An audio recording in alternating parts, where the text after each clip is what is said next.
Actually, those guys are very silent.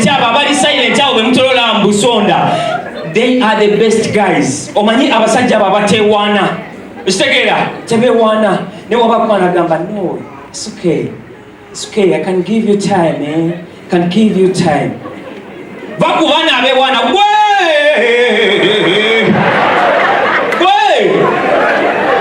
Akunyumiza.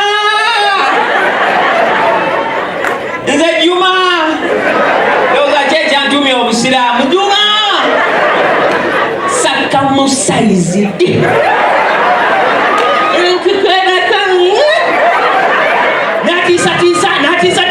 Natisa. Akukwana no ingira square nagamba yeze kola geri. Juma bakchala balisala ko juu. Nakati because alemedeko nnyo because he has given it time and he has showed you all that. Nkugambye balipo bakojo buli wala bakakojo mwana nagamba oh my god. Ate babera n'emibiri kika kino. This body, man, 6 packs zijja mpola. It's taking a time, you know. Babela with such bodies. Kakati. Bakamba nawo omutunulira nga ali mukasonda wali walumeni mwana gamba wow. Bwalumye ejije bwatyo. Olonga kutya kugitali ye. Ujigira ne wabawo gaya kugoberede navano ne mugera ku stage square nagamba baba n'obudde. Bagaya batalina makulumbula babera n'obudde. No, you're going to body from stage square. Ayinza n'okulaganga ne mboka no tukirire olinyireri n'ogamba do you have a car that side? Namukwano gwange alina taxi. Nakulinya akagere nakutwala mu taxi mutuyanye mwenna naramugamba kakati how are we me and you ondele mu kilabu wembadde ate kati nenzira ng'ebintu bya kilabu y'ababiri you will be surprised kakati kubanga gaya alimeddeko yakubira ekiro yakubira ku makya yakubira every time no let me give this nankani esamunankani no kiliza. You decide. Actually, if our made cool, to our time, but we know the target. Take your time. You call her tomorrow, she doesn't pick. You leave a message. You're like, wow. Yeah. I called, but it seemed you were busy. I've just taken off a second to reach out to you. Hope you're fine. Simple. Najori akueleza WhatsApp di. Onjiza di kubanga kati ate nekukwatako. Mubamanya abasajja kikabo ekyo. Ali mu inbox every time. Kiti weekend yeno waliwo trip embalala. Twandigenze ate embalala bwembere embalala babuka. Nugambo bukato sobola kulengira Kampala. What's your problem? So because mwana waliwo gaya kulemerako mu chat nawe n'omulaba nkulengeddeko waliwo mola gwenda byakufaanana olwaleeta obuntu tuwona obukusika waliwo mola gwenda naye ate gwe ku bintu by'olinaawo nobiweno olugayi where do you get all the guts to gut? So oli guy actually bagaya babeera bo simple be bagaya babeeranga mu bibiina they don't answer questions tawanikira bantu mikono but always past nze mu kibiina sattako kibuuzo bina ebyokuwanika emikono nerage mu kibiina nti mpanika omukono no always I waited for the papers and hey daddanga ndi mu kinaana kyenda okay namukwano gwange yali eyo mu kyenda nze nange nabeeranga awo ate mu bbiri nkaaga but those are the kinds of guys I show you. Babila so patient. Asobola okukwanira emyezi 8. Nothing he has ever got from you. So by the time he reaches that day, ogamba nayo no guy mwana. And he's so patient. Oh my God. Kakati badde nkyagamba oli. Ate babeera n'amanya. Most guys who are cool, they're calm. But okuba n'amanya agali kyekyo era ogawulira gali calm. Emma. You have your business. Maybe you had your own Emma. I don't care. I'm talking about a professional Emma here, man. Babila namanya Patrick. Njogede bubi abachala? Patrick. Ano mulalao. Henry. Ado kubida kalango Henry. Ngunyanzi simanyi olibawa chala nyanzi. Okay, babila namanya ge gogalaba gali kam, Joseph. Ila nange mbadde mbasikamubya mu. Now I know if you are a Joseph there, you are in. I was going to say shit, but it doesn't go on TV. Okay. Now, but guys, bali abapapa, ba Brian ni bye. Chiwewe si. Era manyo gawulya kabaka ebitu ebyatachite ebikanga dungu chikundu ani humlala ase basije muveko. Don't disturb that dude, man.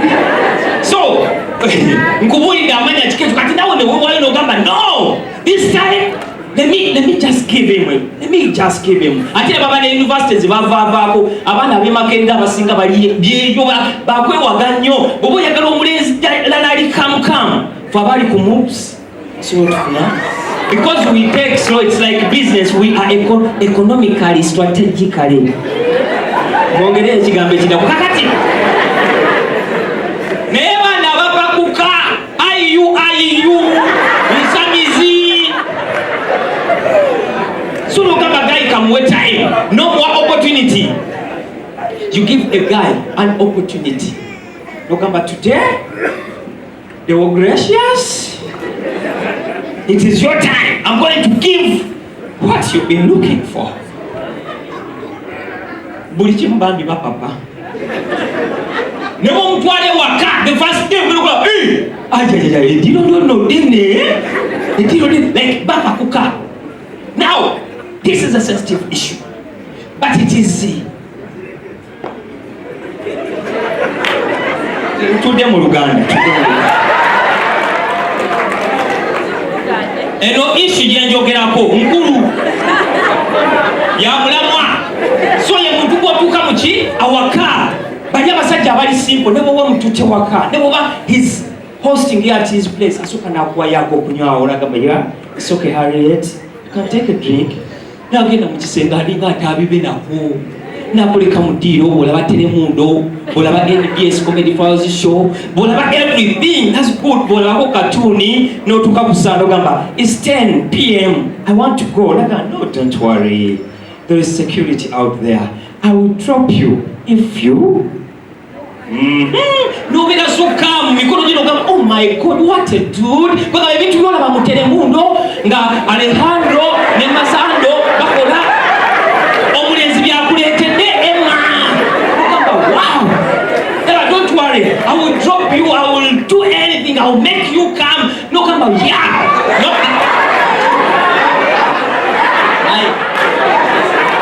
The word is calm. C-A-L-M.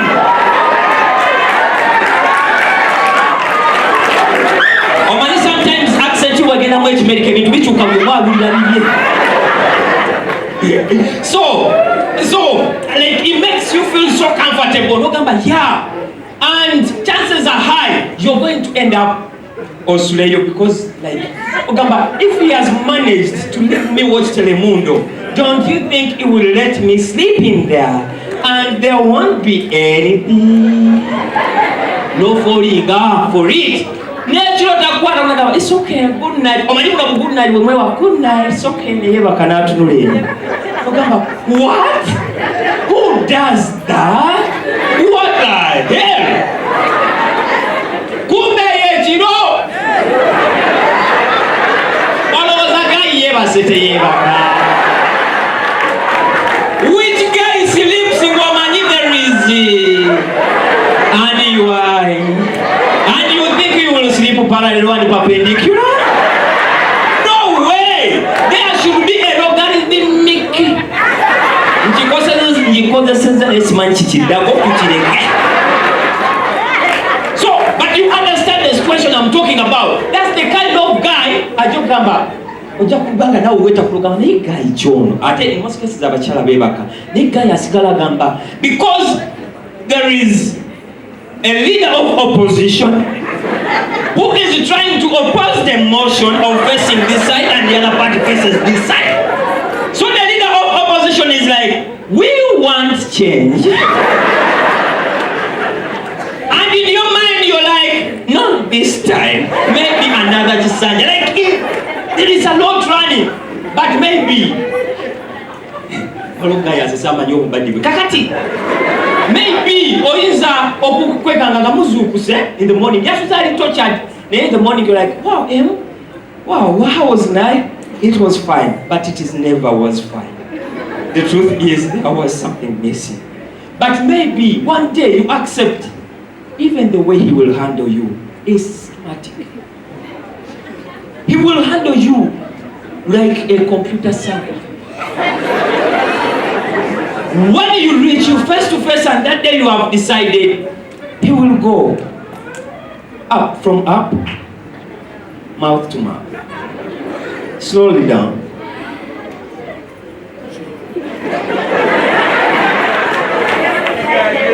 One side there is Mapela House, the other side there is Crested Towers. He will go and everything is systematic. Even when it comes to him, like undressing is automatic. Battle. Engo is a pilingazo. What is this? And maybe you can handle later what happens. Now, this guy when I got the way some is so wow. Everybody put them I'm ready. Wow. Yakeze wengero za mtesa roho zenyini ekiwaya galizange mbazi kiyaga sute. So this guy is energized. Nasukana itawajeli nakula actually outside yao nga mufuluma batunda wo mulondo nakujao nakuteka mbijiji nategeka everything and is ready for mission impossible. Naja yetade mukuga atade buli kimwe kigendo mwangwiza buli kimtayinza kwera da. On that day, very day, you are, I want to use some biblical words. I don't know which verse this was. He lies, when you have,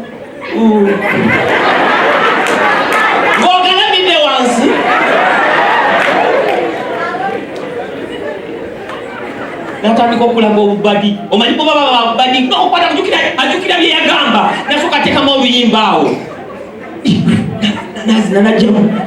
now even the way they handle you just kuswiping off your feet as if that is support. Now nebwabajamu ebintu ebibi atandika ebintu nga omulaba tabitegere asijasoka koti in most cases talks about which don't worry, that shows you how powerful I am. If the feet are that strong, then like everything your name kanga beba saja jamo omusipine kujabo na kasuka kulalira kasuma liruka what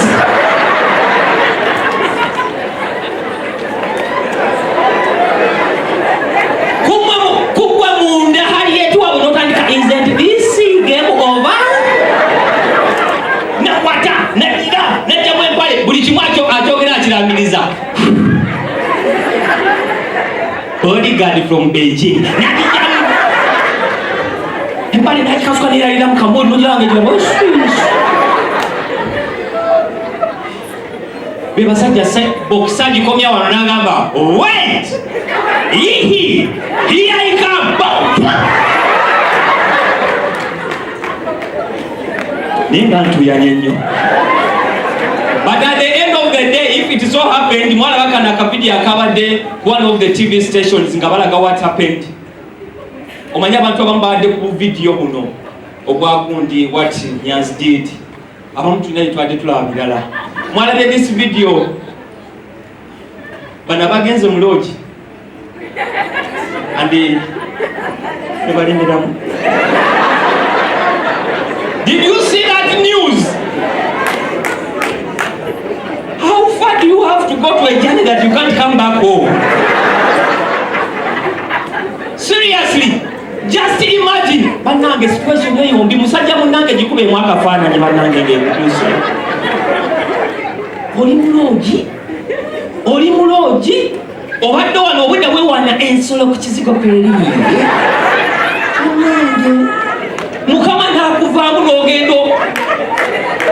n'ogenda mu katebe.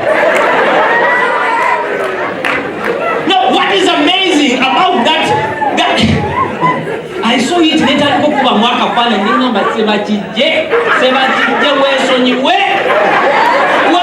Because just imagine you are in there and you have to call the rescue team. For example, police bakuteka kabangali muli kuli. It's traumatizing. Now the bad thing about it nti goba n'omuntu waliwo omuntu gobeera naye n'ogamba it's okay newe tulemera mu even if it is a year it's fine bakuyisawo nga ogamba yeah I'm the one ni waliwo gobeera naye